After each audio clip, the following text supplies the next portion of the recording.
Terima kasih Anda masih bersama CNN Indonesia Newsroom dan kita ke informasi selanjutnya. Pandemi COVID-19 menurunkan daya beli masyarakat. Dampaknya industri retail ikut tergerus. Bagaimana membangun optimisme pertumbuhan industri retail di situasi tak menentu seperti sekarang. Kita sudah tersambung dengan sambungan Zoom dengan Ketua Aprindo Roy Nicholas Mandey. Selamat sore Pak Roy. Selamat sore. Ya, terima kasih Pak Roy. Sehat. Ya, salam sehat Pak. Terima kasih sudah bergabung dengan kita sore ini Pak Roy.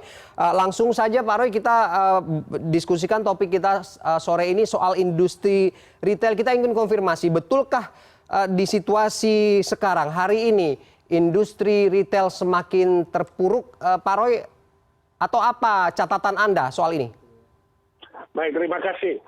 Industri retail sama seperti industri lainnya, dalam masa pandemik ini juga terdampak bahkan cukup signifikan dan memprihatinkan.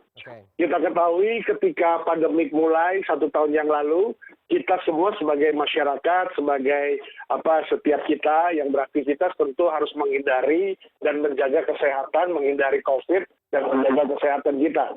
Nah, kalau di retail, justru yang harus sebenarnya dijaga adalah supaya kita tetap dapat berusaha atau tetap dapat beroperasi. Tapi kita tahu bahwa semasa pandemik kita terhadang dengan berbagai sebutan yang sekarang disebut PPNK, pada saat lalu disebut PSBB. Jadi PSBB dan PPNK inilah yang membuat juga kita harus terdampak akibat selama pandemi ini. Nah, kita tahu bahwa yang tahun 2020 ketika pertumbuhan ekonomi kita minus 2,09, pertumbuhan retail kita juga berada pada titik nadir selama 2 dekade kita ini, hampir sekitar minus 1,5%. Kita perhitungkan dari berbagai tipe retail modern yang ada di anggota-anggota Aprindo seluruh Indonesia. Nah, kita lihat bahwa saat ini mulai ada perbaikan.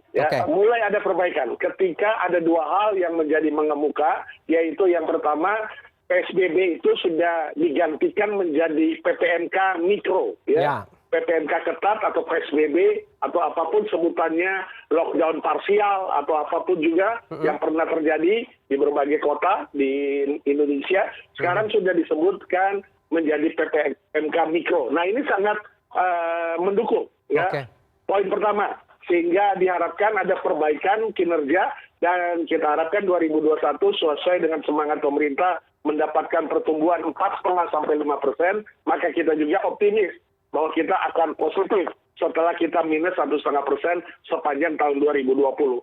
Kemudian game changer yang kedua adalah vaksin. Vaksin ini meningkatkan semangat atau kepercayaan konsumen untuk optimisme kembali lagi untuk berbelanja, khususnya untuk golongan menengah ke atas.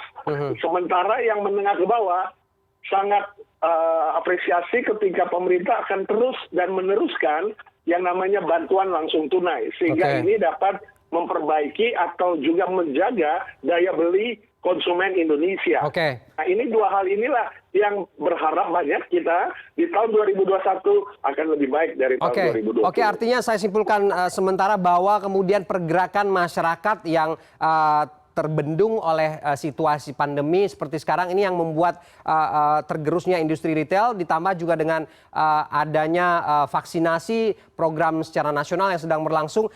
Stimulus lain apa kira-kira Pak Roy yang membuat pertumbuhan ini bisa lebih optimis begitu? Karena kan laporannya kan 2 kuartal kemarin itu cukup jauh jatuhnya. Ya, betul. Jadi yang saat ini masih terus kita berharap dan tentunya kita terus sampaikan kepada pemerintah untuk retail modern juga sebagai sektor kedua Setelah sektor pertama, rumah sakit, klinik harus tetap buka di masa pandemi sesuai dengan Permenkes nomor 9 tahun 2020 1 April. Sektor kedua adalah retail modern. Nah, untuk tetap beroperasi tentunya dalam masa yang tidak perform sekarang ini tidak produktif, kita berharap adanya bantuan ataupun juga relaksasi, harmonisasi dari pemerintah. Misalnya, yang kita masih harapkan adalah dana PEN untuk retail modern, dana pemulihan ekonomi nasional, yang prioritinya sampai hari ini memang belum sampai menyentuh sektor hilir atau sektor real Oke. di retail modern. Oke. Anggota-anggota kami masih kesulitan untuk mengakses kepada bank-bank yang sudah disalurkan oleh Koordinator Pelaksana Ekonomi Nasional, dan sampai hari ini masih terbentur dengan istilah juklak, juknis, atau mungkin Ya. belum dianggap sebagai priority. Oke. Kemudian yang kedua, kita berharap karena memang kita sudah menggunakan dana cadangan, dana yang untuk kita pergunakan bagi ekspansi retail sebagai dasar pertumbuhan industri retail maupun juga pertumbuhan konsumsi. Sekarang kita sudah pakai sebagai dana operasional karena kurangnya transaksi, sangat rendahnya transaksi atau konsumsi masyarakat, sehingga kita berharap ada bantuan subsidi gaji bagi para pekerja yang 65% di retail itu adalah para penjaga toko, ya, kemudian SPG, ya, penjaga gudang dan tenaga kurir, ya, delivery dan lain sebagainya. Nah, ini yang kita masih harapkan karena memang saat ini belum tersentuhkan. Dan yang terakhir adalah adanya kondisi di mana kita bisa berharap adanya kelonggaran dalam hal biaya listrik atau biaya operasional yang menyangkut dengan operasional retail modern. Ya, 3 hal ini yang kita masih harapkan berkaitan dengan bantuan untuk kita tetap eksis, tetap beroperasional dalam mendukung konsumsi rumah tangga yang merupakan 57,6% di tahun 2020 bagi pembentukan ekonomi kita, dan juga sebagai penyokong kebutuhan rumah tangga, kebutuhan pokok, dan kebutuhan sehari-hari bagi masyarakat. Oke, Pak Roy, yang akan kita jelang ini kan ada Lebaran nih. Ada momentum-momentum tertentu yang mungkin juga bisa menumbuhkan daya beli masyarakat. Ini seberapa besar ini pengaruhnya untuk pertumbuhannya di retail ini, Pak Roy? Ada tidak korelasinya? Cukup signifikan atau sedikit saja berpengaruh? Ya, kita masih punya optimisme ya untuk lebih baik daripada masa bulan suci Ramadan tahun lalu dan juga Lebaran. Karena tahun lalu ketika baru mulai awal April COVID di Indonesia secara nasional, secara menyeluruh di berbagai kota, setelah diumumkan tanggal 3 Maret, sudah masuk di Indonesia. Nah, di bulan April Mei itu banyak status yang lockdown.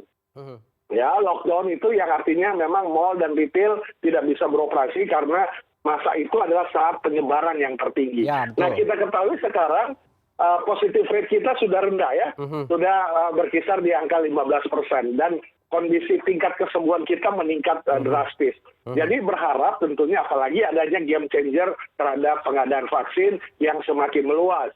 Nah, ini berharap bahwa Lebaran ini tentunya lebih baik ya. Kita lebih beroptimis di Lebaran ini. Paling tidak kalau kita kemarin di bulan April Mei indeks penjualan real yang disurvei oleh Bank Indonesia berada pada titik minus 20,6% bulan Mei tahun lalu.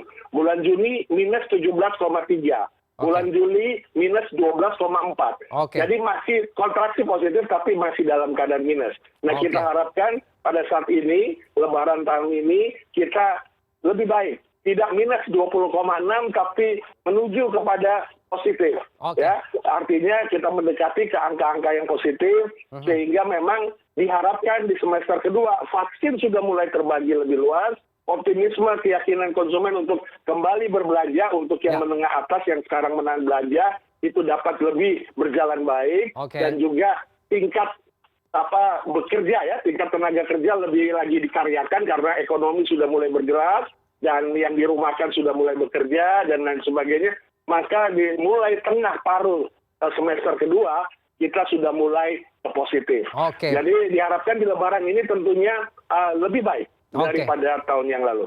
Skemanya sudah ada dan juga kita aminkan begitu ya harapan-harapan itu, walaupun kemudian masih kita berharap situasinya akan kembali sebelum masa pandemi. Tidak apa-apa ya Pak Roy, kalau optimisme itu dibangun dari sekarang agar pertumbuhan di industri retail ini semakin baik. Terima kasih Pak Roy sudah bergabung dengan kita sore ini. Terima kasih, salam sehat buat kita semua.